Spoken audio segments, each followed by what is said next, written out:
साला एका भेटीत किती अटी घातल्या रे हिने. केलेलं प्रेम विसरायचं, तिच्या घरच्यांना त्रास नाही द्यायचा, म्हणजे ह्या टकल्या उद्यापासून ताट मानेने फिरायला मोकळा.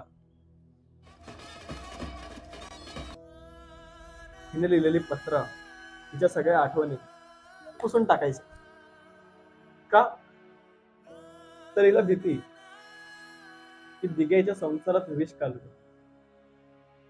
दिग्या सिगरेट ओढतो, दारू पितो, राडा घालतो, मारामाऱ्या करतो. दिग्या कसाही असेल, पण दिग्या नीच नाहीये रे. ओळखलं नाही ना मला. मला म्हणाली त्रास करून घेऊ नको. नाही त्रास करून घेणार. आता त्रास देणार.